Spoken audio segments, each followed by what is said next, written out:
वक्फ board के मुद्दे पर जनसुराज ने बिल्कुल स्पष्ट किया है कि हम लोग ऐसे किसी भी कानून के खिलाफ हैं जिसमें समाज का एक बड़ा वर्ग अपने आप को उसमें सहभागी नहीं पाता है या उससे असहमत है या उससे डरा हुआ फील करता है। बात इसकी नहीं है कि वक्फ बोर्ड का कानून सही है या गलत। गलत है कुछ लोगों की नजर में, कुछ लोगों की नजर में सही भी हो सकता है, हम लोग की नजर में गलत है। लेकिन सबसे बड़ी बात है कि आप उसको बना कैसे रहे। जिस 20% आबादी को आपके हमारे फोरफादर्स ने, इस देश के फाउंडिंग फादर्स ने, जिनको ये आश्वस्त किया कि तुम भारत में रहो, भारत एक सेकुलर देश बना रहेगा, भारत तुम्हारा भी उतना ही होगा जितना दूसरों का होगा, जिनके भरोसे पर ये लोग यहाँ रहे, जिस संविधान ने उनको प्रोटेक्शन दिया, अगर उस संविधान के किसी प्रावधान में आप आमूलचूल परिवर्तन ला रहे हैं, ला सकते हैं, लेकिन उसके लिए जरूरी है कि समाज के जिन वर्गों को ये कानून प्रभावित करेगा उनको कम से कम विश्वास में तो लीजिए। अगर हमारे पिताजी ने या हमारे दादाजी ने कोई कमिटमेंट समाज के लिए किया है तो क्या मेरी ये जिम्मेवारी नहीं है कि मैं अपने बाप दादा के किए हुए कमिटमेंट पर ईमानदारी से खड़ा रहूं? तो ये तो कहीं ना कहीं सिर्फ मुसलमानों की बात नहीं है। इस देश में जो हिंदू रहते हैं, जो इस देश के संविधान में यकीन रखते हैं, जो ये समझते हैं कि गांधी जी ने अगर कुछ कहा है तो उस पर हमें कायम रहना चाहिए, ये सबका मुद्दा है। इसलिए वक्फ बोर्ड के हम लोग खिलाफ हैं। दूसरी बात, वक्फ बोर्ड का अगर कानून बनता है तो इसके लिए बनाने वाले भाजपाई तो दोषी हैं ही, लेकिन इसका सबसे बड़ा दोष नीतीश कुमार के सर पर जाएगा। क्योंकि अगर ये व्यक्ति, अगर आज भाजपा को कानून बनाने में ये 12 सांसद वहां पर वोट न दें तो आज वक्फ का कानून नहीं बनेगा। तो मैं आपके माध्यम से कम यहाँ के मुस्लिम साथियों से, उन नेताओं से जो आज भी जदयू से जुड़े हुए हैं, मैं ये नहीं कह रहा हूं कि आप दल छोड़ दीजिए, लेकिन कम से कम उनसे मैं आग्रह करूंगा कि आप लिखकर नीतीश कुमार को एक चिट्ठी तो भेजिए कि अगर वक्त पर आपने भाजपा के साथ मिलकर वोट दिया तो हम लोग आपके विरोध में हैं या हम आपका दल छोड़ेंगे। कम से कम नीतीश कुमार पर इसका दबाव तो बनाइए। भाजपा वालों ने तो कह के किया है कि भाई हम ये करेंगे, लेकिन नीतीश कुमार यहाँ के मुसलमानों के वोट से, उनके समर्थन से आज कुर्सी पर बैठे हुए हैं।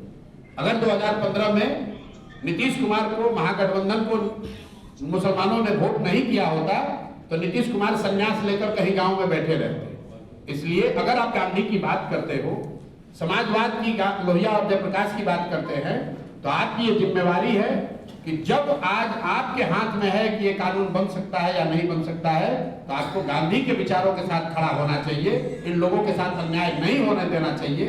और अगर वो नहीं सुनते हैं, वक्फ का कानून बनता है, तो आप लिख कर रखिए, सबसे बड़ा खामियाजा, सबसे बड़ा राजनीतिक नुकसान बिहार में जदयू को होगा। क्योंकि जैसे सीए एनआरसी में नीतीश कुमार ने गलती की तो हम जैसे कई साथियों ने उनका साथ छोड़ा।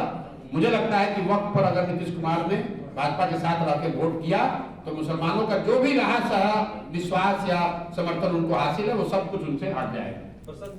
आप ही हमको बताइएगा। नीतीश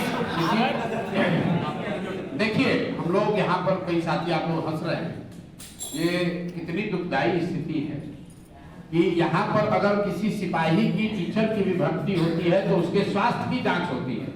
अगर मेडिकल फिटनेस ना हो तो आप सिपाही भी नहीं बन सकते। 13 करोड़ लोगों का भविष्य, आपका और आपके बच्चों का भविष्य एक ऐसे व्यक्ति के हाथ में आज है जिसके मानसिक स्थिति के, जिसके मानसिक स्वास्थ्य को लेकर हर तरह का स्पेकुलेशन चल रहा है। और ऐसा नहीं है कि ये आपको, हमको पता है तो नरेंद्र मोदी और अमित शाह जी को इसकी जानकारी नहीं है। सबको मालूम है कि नीतीश कुमार शारीरिक तौर पर थक गए हैं और मानसिक तौर पर कहीं ना कहीं स्वस्थ नहीं है। ये बात हम नहीं कह रहे हैं। सबसे पहले नीतीश कुमार जी के मानसिक स्वास्थ्य पर टिप्पणी उन्हीं के मित्र, भाजपा के बड़े नेता सुशील मोदी ने किया। आप जाकर वीडियो देख लीजिए। नवंबर 2023 में विधानसभा के सामने सुशील मोदी ने कहा कि नीतीश कुमार को मानसिक रोग हो गया है, गंभीर मानसिक बीमारी हो गई है। उसके बाद से तमाम नेता ये बात कहते रहे। हम लोगों ने जनसुराज में कभी किसी के व्यक्तिगत स्वास्थ्य पर उस पर टिप्पणी नहीं की है। मैंने टिप्पणी पहली बार जनवरी में किया, जब बीपीएससी अभ्यर्थियों के आंदोलन में सरकार से बातचीत के दौरान हम लोग को यह एहसास हुआ कि नीतीश कुमार को ज्यादातर बातें या तो समझ में नहीं आ रही है, उनको याद भी नहीं रह रहा है। तो हम लोगों ने ये डिमांड करी है कि भाई ये रोज की चर्चा बंद हो, इसके लिए जरूरी है कि नीतीश कुमार स्वयं से एक मेंटल फिटनेस का रिपोर्ट जारी कर दे। वो न करे तो कम से कम पत्रकारों के सामने आकर कुछ नहीं तो अपने राज्य के जिला का नाम बता दे, मंत्री परिषद में साथियों का नाम बता दे। जहां तक हम लोग जानते हैं नीतीश कुमार अपने मंत्री परिषद के साथियों का नाम बताने की स्थिति में आज नहीं है, फिर भी उनको मुख्यमंत्री बना के रखा है। किसने रखा है? भाजपाइयों ने रखा है। जो भाजपा दूसरे राज्यों में दूसरे दलों को तोड़कर, नेताओं को खरीद कर अपना दल, अपना सरकार बनाता है, कोई ये पूछने वाला नहीं है कि भाई बिहार में तुम्हारे 75 विधायक हैं, नीतीश जी के 42 है, तुम इतना बड़ा दरिया दिल कैसे हो गए हो कि नीतीश जी को मुख्यमंत्री बना रखा है। तो मेरे भाई, ये बिहार की के तकदीर में ये हमेशा गलती रही है। जैसे पहले कांग्रेसियों ने हम लोग को लालू के हाथ में बेचा, उसी तरह भाजपाइयों ने बिहार के लोगों के भविष्य को नीतीश के हाथ में बेच दिया है। इसीलिए मैं हमेशा कहता हूं कि बिहार के बर्बादी के लिए जिम्मेवार लालू नीतीश हैं, लेकिन इसके असली गुनाहगार कांग्रेसी और भाजपाई हैं। क्योंकि चाहे जितनी भी बिहार की जनता बेवकूफ हो, जितना भी जातियों में बटा रहे, आपको एक आंकड़ा दे देता हूं। लालू जी अपने जीवन में बिहार में एक ही बार जीते हैं, 1995 में। उसके बाद लालू जी जितनी बार सत्ता में आए वो कांग्रेस जैसे दलों के सहयोग से आए। नीतीश कुमार अपने लंबे जीवन काल में सिर्फ एक बार 117 तक पहुंच पाए 2010 में। उसके बाद जितने बार मुख्यमंत्री रहे वो भाजपा के सहयोग से रहे। तो असली गुनाहगार कहीं ना कहीं भाजपा और कांग्रेस है, जो चंद सांसदों के समर्थन के लालच में बिहार की चिंता नहीं करते हैं। दिल्ली में बैठ के सोनिया गांधी को अगर 15-20 सांसदों का समर्थन लालू जी देते रहे तो बिहार में जंगल राज उनको नहीं दिखेगा। उसी तरीके से आज 12-15 सांसदों का सहयोग मोदी जी को मिल रहा है, तो उनको बिहार के लोगों की त्रासदी, बिहार के बच्चों की अशिक्षा, पलायन उनको नहीं दिखेगा। सर ब्लूप्रिंट तो नहीं है। जन स्वराज को न जाति का प्रेशर है, ना उम्मीदवारों के आर्थिक हैसियत का प्रेशर है।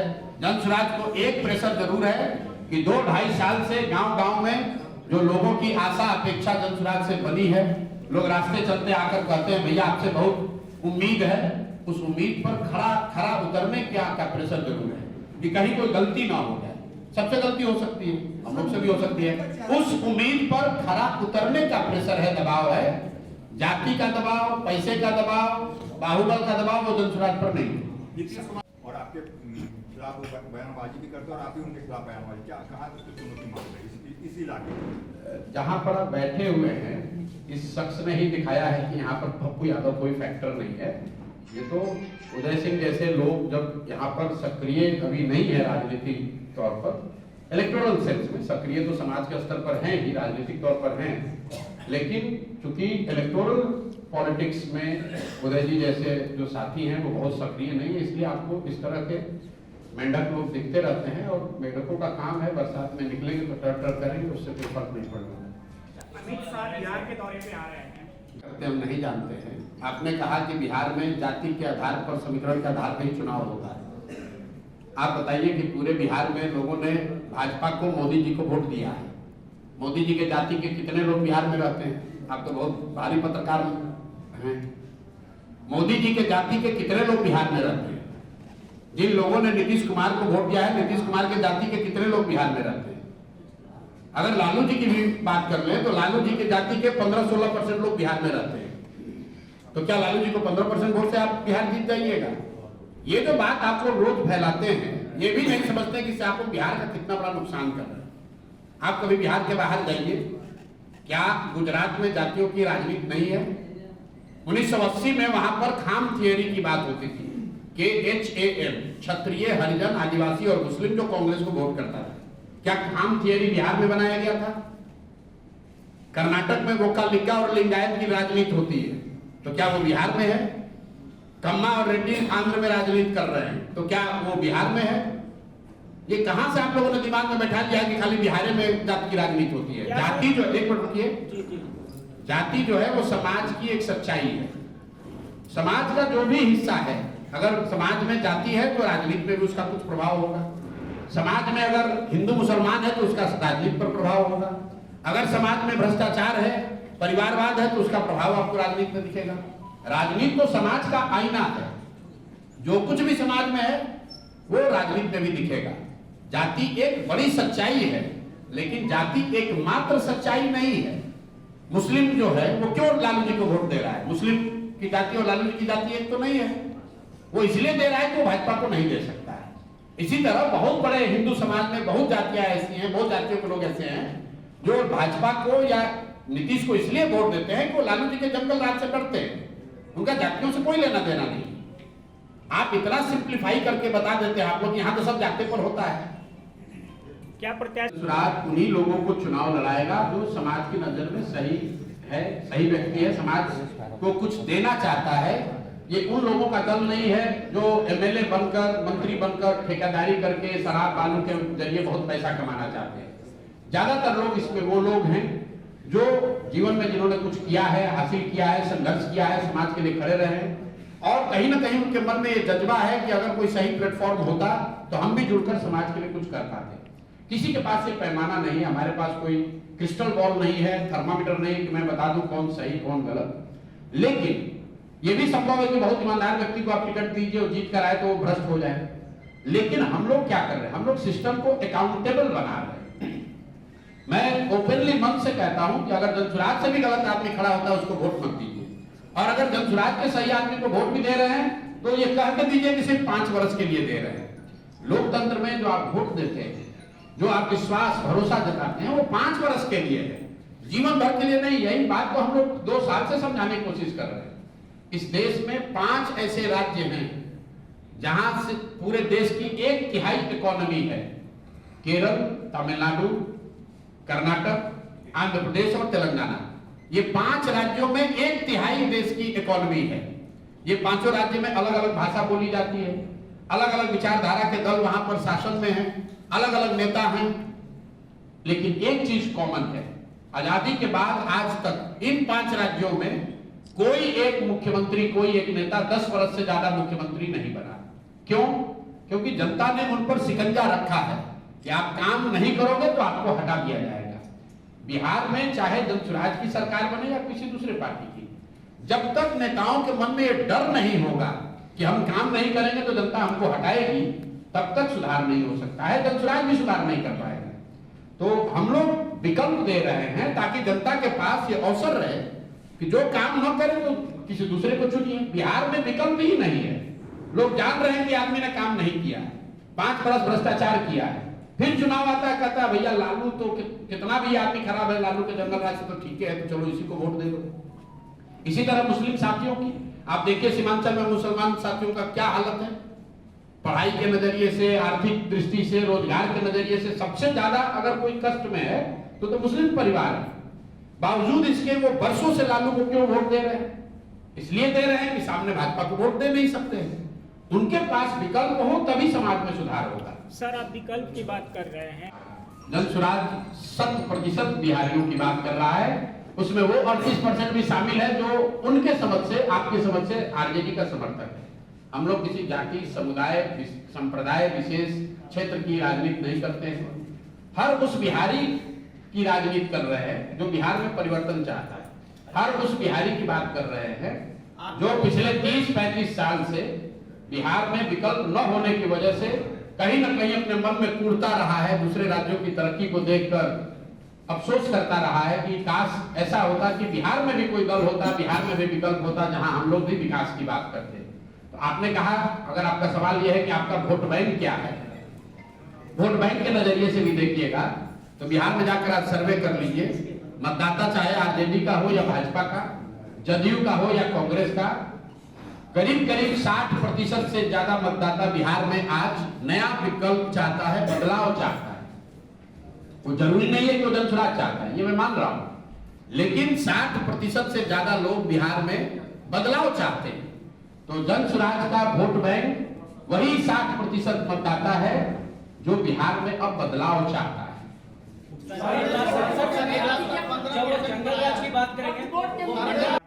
इसमें खबर क्या है? पिछले 10-12 वर्षों से हम लोगों ने देखा है कि जिस राज्य में भी चुनाव होता है, मोदी जी और अमित शाह को वही राज्य दिखाई देता है। अब अगले 6 महीने तक अचानक से गुजरात के इन 2 नेताओं को बिहार की चिंता सताने लगेगी। बिहार की गौरवशाली अतीत की वो चर्चा करने लगेंगे। बिहार में भी कभी विक्रमशिला और नालंदा जैसे विश्वविद्यालय थे, इसकी चर्चा और इसकी यादाश्त उनकी ताजी हो जाएगी। बिहार के बच्चों, बिहार की गरीबी कैसे दूर होगी ये पता अभी उनको चलेगा। अगले 6 महीने तक जितनी भी सरकारी योजनाओं का बटन दबाया जाएगा उसका केंद्र भी बिहार बनाया जाएगा। जो योजना पहले से चल रही है, हर 3 महीने पे किसानों को स्वनिधि का पैसा भेजा जाता है, वो बटन दबाने के लिए मोदी जी बिहार में ही आकर दबाएंगे। तो ये कोई नई बात नहीं है। लेकिन नवंबर के बाद ये दोनों लोगों को फिर बिहार कभी अगले 6 महीने तक 6 साल तक दिखेगा नहीं, क्योंकि तब तो बिहार उनके लिए सिर्फ मजदूर का सप्लाई केंद्र है। अच्छा तो तब होता जब अमित शाह जी आ रहे हैं और वो घोषणा कर दें कि अगले 2 साल, 4 साल, 5 साल में बिहार से मजदूरों का पलायन, जो गुजरात के फैक्ट्रियों में, मोरबी में, सूरत में जो लड़के इस गर्मी में 12-15 हजार रुपए में नौकरी मजदूरी कर रहे हैं और गुजराती लोग उन फैक्ट्रियों के मालिक हैं, अमित शाह जी ये घोषणा कर दें कि उन लोगों के, उन बच्चों को भी जो गुजरात के मजदूरों को मजदूरी मिल रही है, उतनी मजदूरी तो कम से कम बिहार के बच्चों को दिलवाओ। ये बात यहाँ बिहार में कभी चर्चा नहीं होती है। हम लोग ये सब कहते हैं कि यहाँ से लोग बाहर मजदूर जाते हैं, लेकिन गुजरात के मजदूरों को उसी फैक्ट्री में जो पैसा मिल रहा है और बिहार के मजदूरों को जो फैक्ट्री में पैसा मिल रहा है, उसमें जमीन आसमान का फर्क है। अच्छा तब लगेगा जब अमित शाह जी आए और बताएं कि गुजरात के जो बड़े उद्योगपति हैं उनमें से कितने लोग बिहार में उद्योग लगाएंगे। पिछले 12-15 साल में तो लगाया नहीं। तो अब जन सुराग जब यहाँ है इन बातों के लिए, तो हम लोग ये जरूर गांव-गांव जाकर कह रहे हैं कि वोट आप लीजिएगा बिहार में और सारा इन्वेस्टमेंट, सारी फैक्ट्रियां, सारी तरक्की होगी गुजरात में। ये नहीं चल सकता है। गुजरात में की तरक्की हो, हमें कोई, हम लोग को उससे दिक्कत नहीं है। गुजरात में बुलेट ट्रेन बन रहा है। आप लोग पत्रकार महोदय लोग रोज उस पर चर्चा कर रहे हैं, टिप्पणी कर रहे हैं, न्यूज बनाते हैं। बुलेट ट्रेन बनाने के लिए भारत सरकार ने जापान से 1 लाख करोड़ रुपया का ऋण लिया, गुजरात ने नहीं लिया है, पूरे देश ने ऋण लिया है, जिसमें बिहार का भी 13% हो गया।